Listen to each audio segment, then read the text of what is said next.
안녕하세요. 저는 예정대로라면 5월 셋째 주 토요일에 결혼을 하는 여자입니다. 나이는 20대 중반이고요. 저보다 3살 많은 남자친구와는 반년 정도의 짧은 연애를 했습니다. 남자친구는 첫눈에 제게 반했다며 저에게 매달리다시피 하면서 애정 공세를 퍼부었어요. 덕분에 서로 알게 된 지 2달 만에 연인 사이가 되었고 그 이후로 반년 좀 넘는 연애를 했습니다. 사실 이렇게 빨리 결혼식을 올릴 생각은 없었는데 어느 날 갑자기 남자친구의 아버지가 곧 회사에서 명예퇴직을 하실 예정이라 하시면서 어차피 결혼할 거면 좀 일찍 하면 어떻겠냐고 하셨나 봐요. 그래도 현직에 있을 때 아들이 결혼식을 올리면 좋겠다고요. 솔직히 친정부모님은 이 부분을 굉장히 마음에 들어하지 않아 하셨지만 그래도 남자친구가 주말마다 찾아와서 인사드리고 노력한 결과 이렇게 속전속결로 결혼 준비를 하게 되었네요. 저는 대학교를 1년간 휴학하면서 공무원 시험을 준비했습니다. 그리고 그 이듬해 7급 공무원 시험에 합격할 수 있었어요. 그 이후로 처음엔 대학교는 취업계를 내고 일을 하면서 천천히 졸업을 할까 고민하다가 자퇴를 하는 쪽으로 마음을 정했습니다. 그 이유는 저희 집 경제 사정 때문이기도 했습니다. 아버지는 예전에 공사장에서 일을 하시다 무릎을 다치셨는데 제때 치료를 받지 못해서 지금도 거동이 불편하십니다. 그나마 어머니가 노래 강사로 동네 복지관이나 문화센터에서 수업을 하시면서 벌어오시는 수입으로 저희 세 식구가 생활을 하고 있었습니다. 그렇기에 공무원 시험까지 합격한 마당에 등록금을 쏟아부으면서 대학을 다녀야 할 이유가 없더라고요. 남자친구는 당시 보험회사를 다니며 보험 설계사로 일하고 있었고 모아둔 돈은 많이 없다고 하더라고요. 저 역시 이제 막 수험 생활을 끝내고 사회인이 되었으니 모아둔 돈이라곤 대학교 때 아르바이트를 하며 모은 몇백이 전부였죠. 둘의 사정을 이해하신 양가 부모님으로부터 최소한의 도움을 받아 허례허식 없이 결혼 준비를 시작했습니다.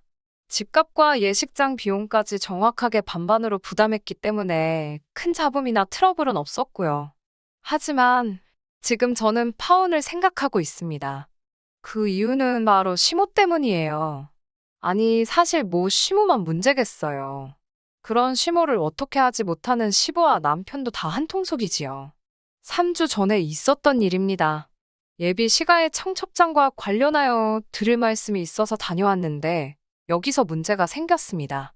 시모가 저에게 대뜸 신혼여행에 가서 아이를 만들어 오던지 아니면 아무리 늦어도 5월 안에는 제가 임신을 해야 한다고 하시더군요. 제가 그게 무슨 말씀이냐고 하니 얼마 전 점집에 다녀오셨는데 그 점집에서 내년 2월에 꼭 아이를 낳아야 똑똑하고 건강한 아이를 낳을 수 있다고 그랬다는 거예요. 물론 예비 시모야 좋은 뜻으로 가서 점도 보고 저한테 그러시는 거였겠지만 기분이 좋지만은 않았습니다. 만약에 제가 시모가 정해준 시기에 아이를 못 갖고 못 낳아 다른 시기에 낳게 된다면 제 애는 똑똑하고 건강한 아이가 아닐 거란 뜻인가 생각하니 벌써 찜찜한 마음까지 들더라고요. 그런 제 속도 모르고 시모는 저에게 임신에 힘쓰고 엄마와 아내로서 사는데 집중하라고 하시더군요. 아들이 하나뿐이니 며느리 노릇도 잘 해달라고 하셨고요. 그리고서는 아이 셋을 낳은 후에는 직장에 다녀도 된다고 하시기에 제가 직장에서 그렇게는 안 해줄 거라고 하니까 예전에는 멍청한 애들이나 하던 공무원이 요즘 너무 까다롭다면서 혀를 차시더군요. 솔직히 이런 이야기를 들을 때 이미 이 결혼은 하는 게 아닌 것 같다는 생각을 하고 있었어요. 하지만 이미 주변 사람들한테 청첩장도 다 돌린 상황이었기에 결단을 내리는 게 생각만큼 쉽지 않았습니다.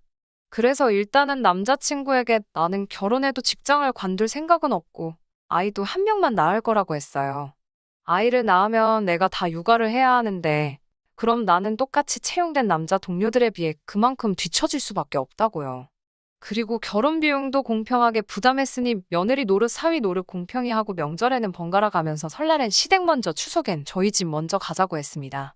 그리고 저는 결혼을 하는 거지 남자친구한테 시집을 가는 게 아니니까. 지난번처럼 고압적인 태도로 시모가 저에게 너는 이제 우리 집 귀신이라는 등 출가 외인이라는 등의 말씀은 하지 않게 중간에서 잘 막아달라고 했어요.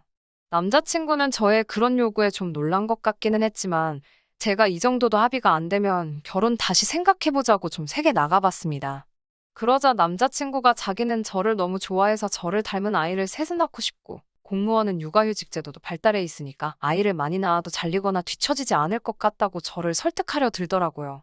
그리고 결혼 비용을 반으로 부담한다고 해도 며느리는 며느리로서 요구되는 도리가 분명히 있는데 어떻게 시모한테 그런 말도 하지 말라고 할 수 있냐며.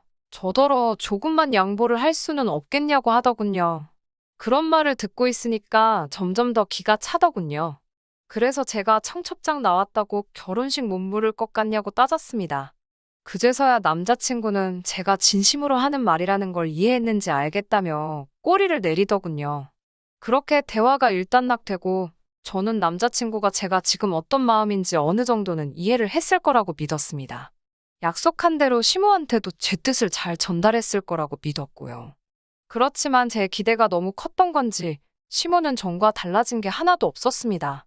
오히려 다시 한번 저에게 제가 왜 파혼을 해야 할지 결심을 세우게 만들어 주었습니다. 시모와 시부는 저희 부모님에 비해 나이가 10살 정도는 많습니다.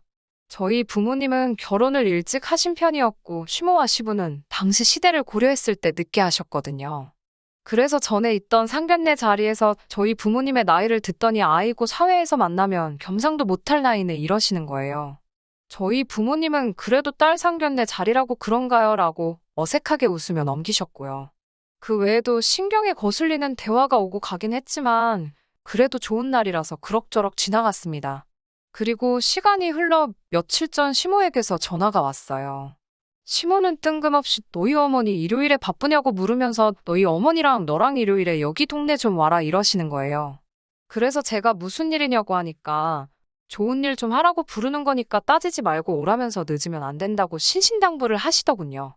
시모는 저에게 문자로 주소를 보내면서 여기로 늦지 말고 11시까지 오라고 했고 저와 친정 어머니는 혹시나 차라도 막혀서 늦을까 걱정되어 아침부터 서둘러 집을 나섰습니다. 도착하고 보니 거긴 게이트볼장이었어요. 여기로 저랑 친정 어머니를 왜 부른 거지 생각하고 있는데 시모가 도착을 했습니다. 안 냈게 잘 왔네 그러더니 저더러 오늘 여기서 게이트볼 경기도 하고 장기자랑도 하는 날이라고 그러시는 거예요. 저는 그때까지도 솔직히 시모가 무슨 이야기를 하려고 하는 건지 알 수가 없었습니다. 그런데 시모가 저희 어머니를 보면서 노래를 그렇게 잘한다면서 왔으니까 언니 오빠들 좋아하는 트로트 몇 개 좀 뽑고 가 분위기 좀 살리게 이러는 게 아니겠어요.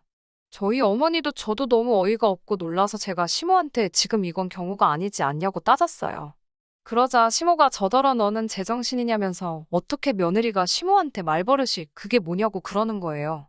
그러니까 저희 어머니도 나서서 아직 결혼도 안 시켰는데 무슨 며느리냐고 그러면서 그리고 네가 뭔데 나를 불러서 노래를 하라 말아야 나이를 먹으려면 곱게 먹어 그러시더군요. 그러니까 시모도 지지 않고 저희 어머니께 나이도 한참 어린 게 어디서 반말이냐면서 내가 너더러 공짜로 노래하랬냐고 돈 줄 거라고 그러는 거예요. 저희 어머니가 집구석에 돈이 얼마나 많다고 돈 타령이냐면서 그 돈으로 약이나 사 처먹고 정신 똑바로 차리고 살라며 악을 쓰시더군요. 이 모든 게 제가 그 모자란 인간이랑 결혼을 한다고 들어서 그런가 싶어 더 이상 단 1초도 더는 그곳에 머무르고 싶지 않았어요. 그래서 시모에게 나이값 좀 하시라고 소리를 치고 친정 어머니를 모시고 뛰쳐나왔습니다. 그 길로 남자친구에게 전화해서 너는 니네 엄마 때문에 죽어도 장가 못 갈 거라고 쏴붙이고 전화를 끊어버렸습니다. 무슨 영문인지 몰랐는지 남자친구는 몇 번이고 다시 전화를 걸더니 어느 순간 멈췄더라고요. 아마 지네 엄마한테 들었을 거예요. 집으로 돌아오는 차 안에서 아직도 분이 안 풀린 어머니를 보니 너무 죄송하더라고요.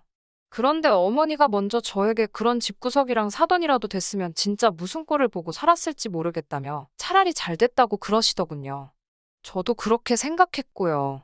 집에 도착하니까 남자친구한테 장문의 문자와 10번이 넘는 부재중 전화가 걸려와 있었어요. 하긴 지 주제에 어디서 저 같은 사람을 만나겠어요. 아차 싶었겠지요. 하지만 이제 버스는 떠난 거 아니겠어요. 어디 가서 차마 쪽팔려서 이런 이유로 파혼했다 소리는 못할 것 같아요. 그냥 성격 차이라고 하려고요. 기왕 이렇게 된 거 진짜 제대로 된 사람 시간을 갖고 찾아봐도 괜찮겠지요? 남자친구도 평생을 두고두고 지내 엄마 때문에 저를 놓친 걸 후회하며 지냈으면 싶네요.